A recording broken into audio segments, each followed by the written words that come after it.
आदाब नाजरीन, पल पल न्यूज से मैं हूं आपका मेजबान नदीम अकरम।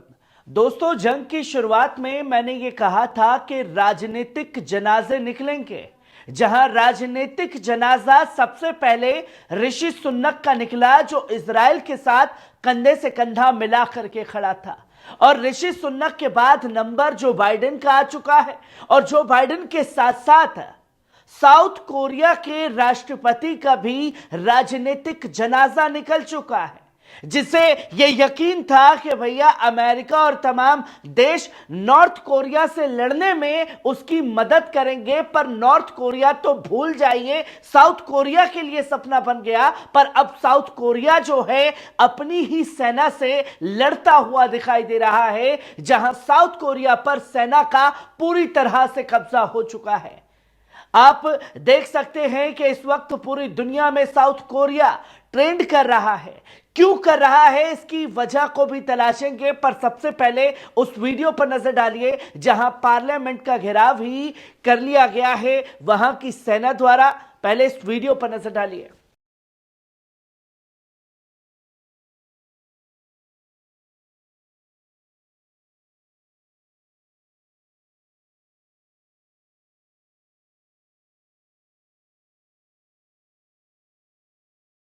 आपने देखा कि किस तरीके से पार्लियामेंट का घेराव करती हुई दिखाई दी है साउथ कोरिया की सेना। और इसके साथ साथ एक और वीडियो सामने आया, पहले इस पर नजर डालिए।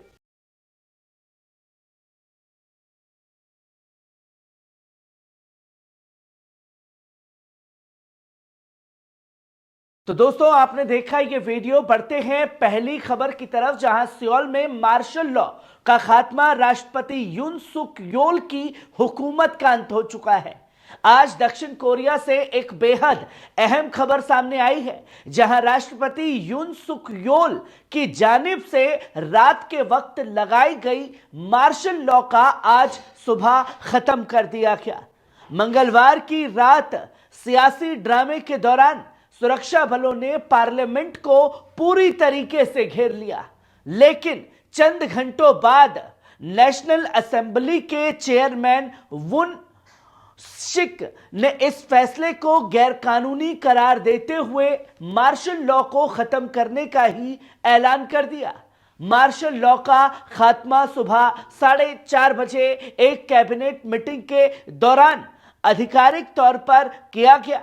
यह कदम राष्ट्रपति यून के उस फैसले के खिलाफ लिया गया जिसमें उन्होंने सियासत और रियासत दुश्मन ताकतों के खिलाफ कार्रवाई की बात की थी। इस पूरे वाकये ने 1980 के दशक की हुकूमती शख्सियतों की यादों को बिल्कुल ताजा कर दिया है।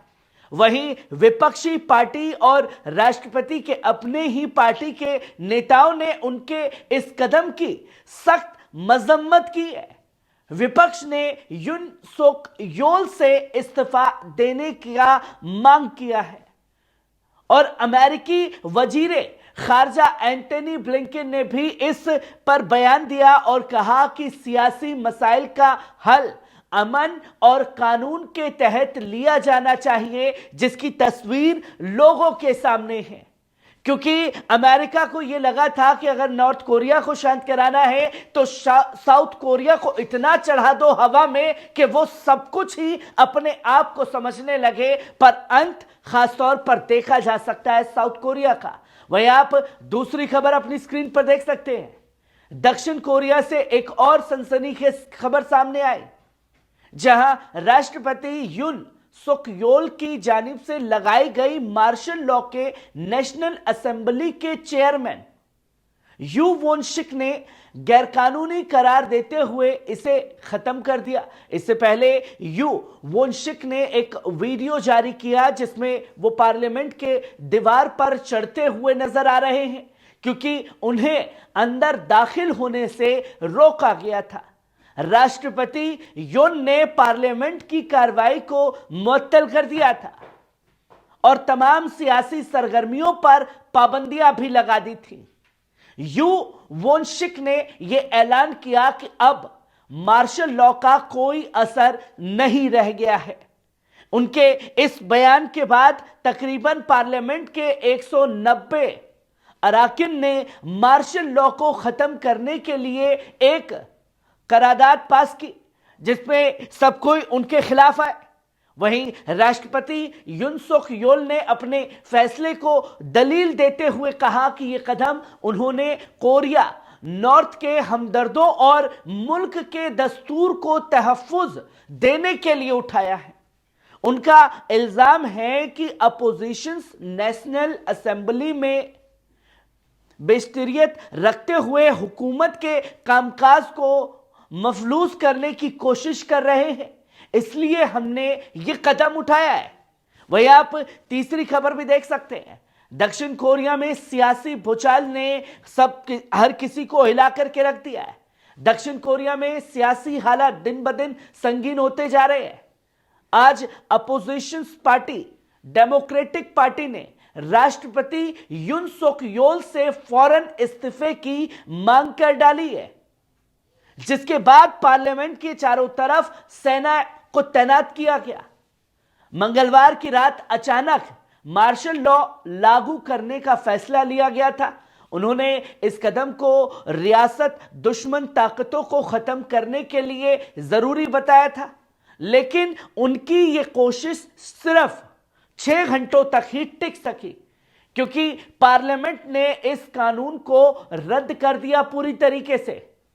अपोजिशंस का यह साफ तौर पर कहना है कि फैसला दस्तूर की खुली खिलाफ वर्जी थी।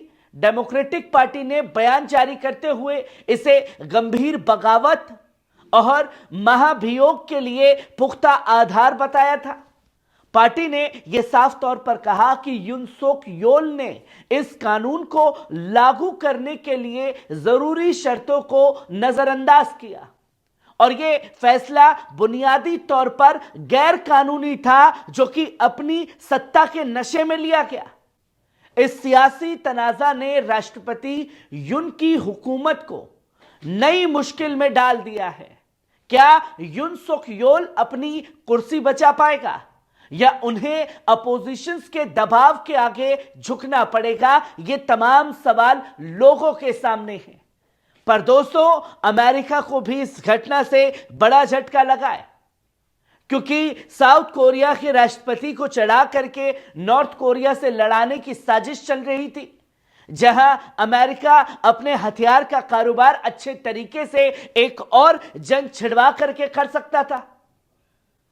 पर यहां हुकूमत को आईना दिखाने का काम विपक्ष ने और उनकी आवाम ने किया, जिसके बाद देखते ही देखते पार्लियामेंट के बाहर कैसे सेना को तैनात किया गया, ये तस्वीरें लोगों के सामने थी। कैसी लगी आपको खबर? कमेंट बॉक्स में आकर के अपनी राय जरूर दीजिएगा। शुक्रिया।